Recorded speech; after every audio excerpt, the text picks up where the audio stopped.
Good evening, everyone. Welcome to the Tuesday edition of Source 16 News. I'm Eddie Owen. Before we get into news, let's take a look at some weather-related school closings students and parents need to know about. There will be no school tomorrow in Christian, Graves, Todd, and Trigg counties. Clarksville, Montgomery County schools will also be closed. Dawson Springs opens at 9 o'clock.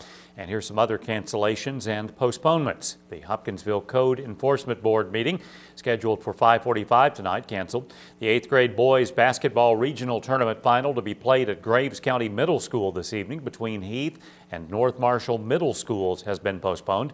And the Graves County Middle School boys basketball banquet for this evening has been moved to Thursday night at 6:30. A winter weather advisory has been issued for tomorrow. Meteorologist David Bryant will have all of the details coming up on that in just a few minutes. Well, Governor Steve Beshear made a major announcement today in Hopkinsville about a $4.2 million investment that will bring over 100 jobs to this area. Global automotive parts manufacturer Denso Air Systems of Japan will be locating a new manufacturing operation in Hopkinsville. Beshear and Denso Air Systems Michigan President Jerry McGuire explains why the company chose Hopkinsville. That's what they saw in Kentucky for a number of reasons. Kentucky's borders. We are within a day's drive of 2/3 of the continental United States. We're home to not one but two major air cargo hubs, ranking 4th in the nation in air cargo. We have one of the lowest costs in the nation for industrial electricity. Kentucky ranks 3rd among all the states in light vehicle production. In fact, 11.6% of all cars and trucks produced in the United States are made right here in the Commonwealth of Kentucky. So we're extremely confident that this is the right time for Denso Air Systems to make this move to expand. We're also confident that we chose the right location here in Hopkinsville for our 3rd manufacturing facility in North America. It's the right time, the right place, with the right people.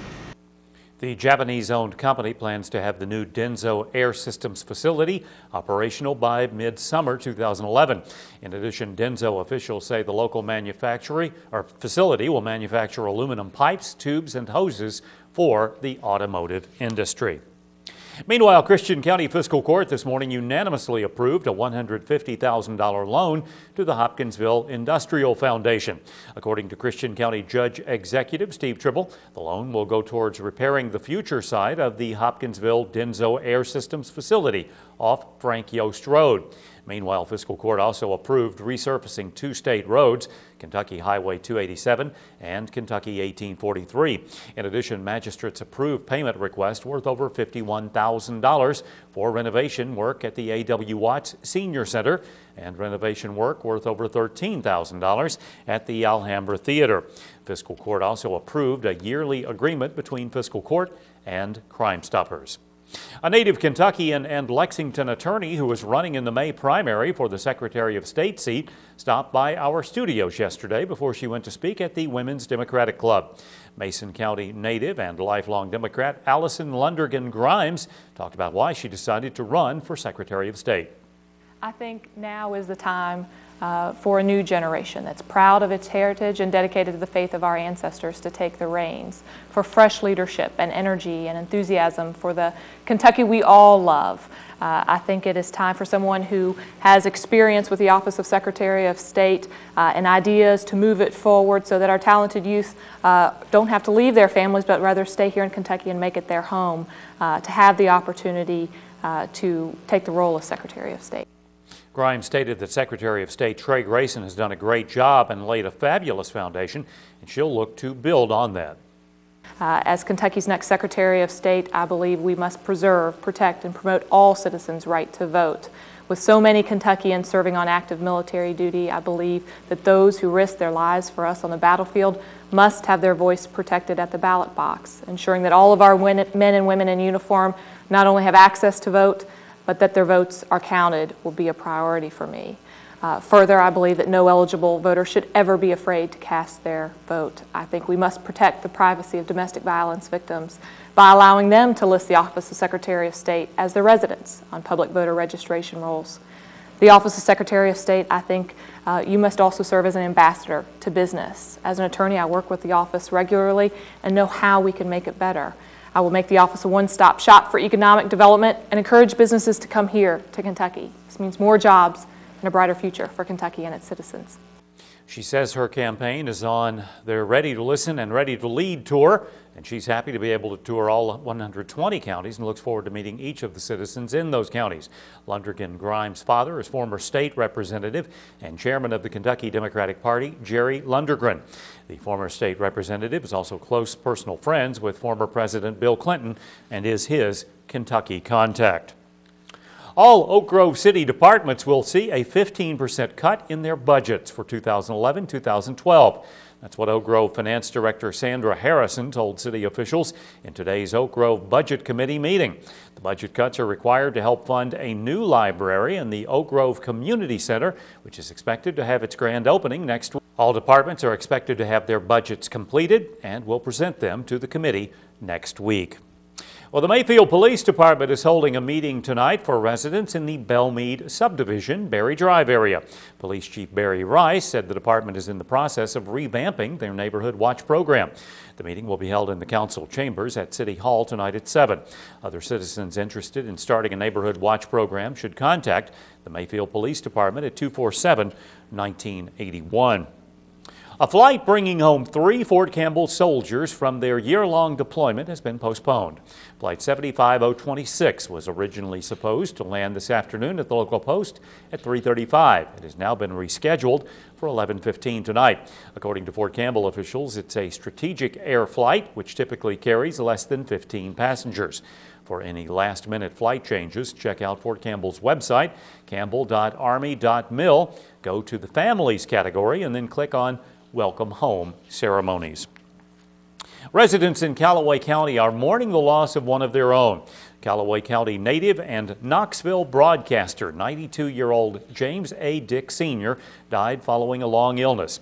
Dick parlayed a construction permit for a 1,000-watt AM radio station into an East Tennessee broadcasting empire. Dick began WIVK in 1953 when he formed Dick Broadcasting. The company expanded to a network of 15 radio stations, which was sold in the year 2000 to Citadel Broadcasting. The radio group builder graduated from Transylvania University, where he was awarded a football scholarship. He also served in the U.S. Army during World War II. An 18-year-old Hopkinsville male who recently pled guilty to facilitation of murder in the 2009 beating death of John Lyle is back behind bars. The Christian County Sheriff's Department served a warrant and arrested Devontae Hampton after police say he violated his release from jail by using drugs. Hampton was one of 5 local males charged in the beating death of 41-year-old John Lyle of Hopkinsville, July 23, 2009. He was released from jail on December 20th. He was arrested around 9:15 Monday morning at Hopkinsville High School on Kaufman Drive and booked into the Christian County Jail. Officials have identified a Graves County man who died in a house fire on Dorothy Lane early Friday morning. Graves County Coroner Philip McLean told Source16 31-year-old Abdizeric Bulhan of Mayfield died of smoke inhalation. Officials think the fire may have been started by something Bulhan was using to heat his mobile home. School officials out of Graves County are thanking Good Samaritans who helped get kids home during yesterday's snowstorm. West Kentucky and Tennessee Telecommunications staff members provided rides to students who couldn't get home due to the unexpected severity of Monday's storm. Sheriff's deputies, various elected county officials, and a number of volunteers also helped transport students and pull buses out of ditches. No injuries were reported. A 68-year-old Hardin man is lucky to be alive after police say his vehicle ran off the road into a lake.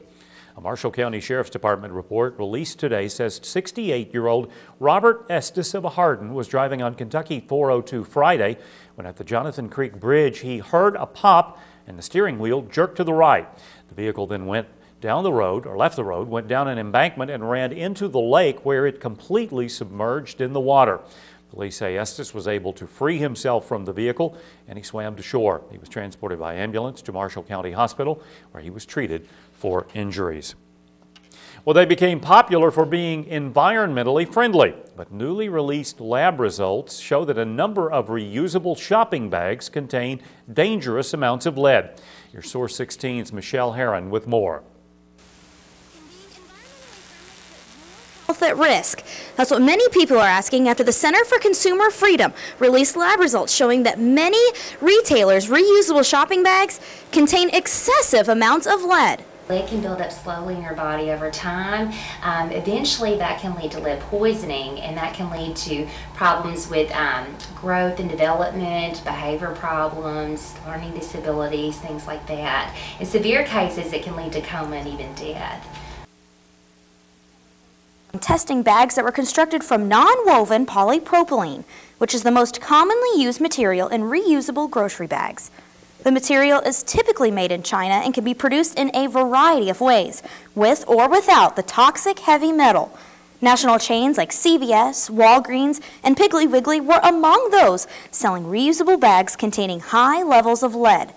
But officials say eliminating the exposure to lead will allow the body to take care of the problem itself. But usually there are certain things that you can do is eating a diet high in calcium and vitamin C and iron, eating low-fat foods, making sure your child doesn't skip meals because an empty stomach absorbs lead quicker than a full stomach does. So those are all things, taking a vitamin, to help reduce the lead levels in the body. But usually once you reduce the risk and do those things, the lead levels usually go away on their own. The Center for Consumer Freedom reports that to date, CVS is the only store that has recalled their bags due to high levels of lead.